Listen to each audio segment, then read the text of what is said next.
ಈಗ ಒಂದು ಇನ್ವೆಸ್ಟ್ಮೆಂಟ್ ಅಂತ ಬಂದಾಗ ಈಗ ಶೇರ್ ಮಾರ್ಕೆಟು ವಾರಿಂದಾಗಿ ಬೀಳ್ತಾ ಇದೆ. ಹೂಡಿಕೆದಾರರಿಗೆ ಒಂದೇ ದಿನ 12 ಲಕ್ಷ ಕೋಟಿ ನಷ್ಟ. ಮತ್ತು ಶೇರ್ ಮಾರ್ಕೆಟು ಈ ಒಂದು ಕಳೆದೊಂದು ದಿನಗಳಲ್ಲಿ 10,000ಗಿಂತ ಜಾಸ್ತಿ ಕೆಳಗಡೆ ಇಳಿದೋಗಿದೆ. ನಿಫ್ಟಿನೂ ಕೆಳಗಡೆ ಇಳಿದೋಗಿದೆ ಅಂತ ಹೇಳ್ಬಿಟ್ಟು ಎಲ್ಲ ಸುದ್ದಿ ಬರ್ತಾ ಇದೆ. ಸಹಜವಾಗೇನೆ ಯಾರು SIP ಮಾಡಿರ್ತಾರೆ, ಯಾರು ಮ್ಯೂಚುವಲ್ ಫಂಡ್ ತೊಗೊಂಡಿರ್ತಾರೆ, ಮತ್ತು ಶೇರ್ ವಹಿವಾಟು ಮಾಡೋರು ಬಿಡಿ, ಅವರು ಡಿಮ್ಯಾಟ್ ಅಕೌಂಟ್ ಮಾಡ್ಕೊಂಡು ಅವ್ರಿಗೆ ಚೆನ್ನಾಗಿ ಗೊತ್ತಿರುತ್ತೆ ಯಾವಾಗ ತೆಗಿಬೇಕು, ಯಾವಾಗ ಇದು ಮಾಡಬೇಕು ಅಂತ.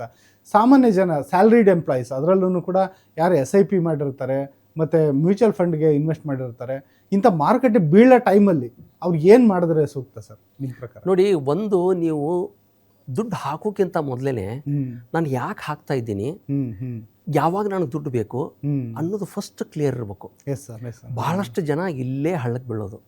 ಏನು ಮಾಡ್ತಾರಂದರೆ, ಸಿಪ್ಪು ಅಥವಾ ಮ್ಯೂಚುವಲ್ ಫಂಡ್ಗಳಲ್ಲಿ ಏನು ನೋಡ್ತಾರಂದರೆ, ಯಾವುದಾದ್ರೂ ಒಂದು ಫಂಡು ಅವ್ರ ಫ್ರೆಂಡು, ಅವ್ರ ರಿಲೇಟಿವ್ಸು ಅಥವಾ ಯಾರಾದರೂ ಹೇಳಿರ್ತಾರೆ ಅಂದ್ಬಿಟ್ಟು ಸುಮ್ಮನೆ ಹೂಡಿಕೆ ಮಾಡ್ತಾರೆ. ಹೂಡಿಕೆ ಮಾಡುವಾಗ ಏನು ಮಾಡ್ತಾರಂದರೆ, ಹಿಂದಿಲ್ ರಿಟರ್ನ್ ನೋಡ್ತಾರೆ.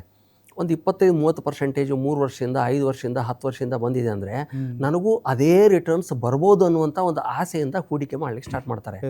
ಸ್ಟಾಕ್ ಮಾರ್ಕೆಟು ಅಥವಾ ಇಕ್ವಿಟಿ ಮ್ಯೂಚುವಲ್ ಫಂಡ್ಸ್ ಇರೋದು ಲಾಂಗ್ ಟರ್ಮ್ ಗೋಲ್ಗಳಿಗೆ ಮಾತ್ರ. ನಿಮ್ಮ ದುಡ್ಡು ಏನಾದರೂ ನಿಮಗೆ, ನೀವು ಹೂಡಿಕೆ ಮಾಡಿರುವಂಥ ದುಡ್ಡು 5 ವರ್ಷದ ಒಳಗಡೆ ನಿಮಗೇನಾದರೂ ಬೇಕಾಗಿದೆ ಅಂದರೆ ಯಾವುದೇ ಕಾರಣಕ್ಕೂ ಇಕ್ವಿಟಿ ಮ್ಯೂಚುವಲ್ ಫಂಡು ಅಥವಾ ಸ್ಟಾಕ್ ಮಾರ್ಕೆಟ್ದಲ್ಲಿ ₹1 ಹಾಕಬೇಡಿ. ಸಿಂಪಲ್ ಆಗಿರುವಂಥ ಬ್ಯಾಂಕ್ FD, RD ಮಾಡಿ ಅಥವಾ ಡೆಟ್ ಮ್ಯೂಚುವಲ್ ಫಂಡ್ಗಳಲ್ಲಿ ಹಾಕಿ, ಅಲ್ಲಿ ಸೇಫ್ ಇರುತ್ತೆ ನಿಮ್ಮ ದುಡ್ಡು.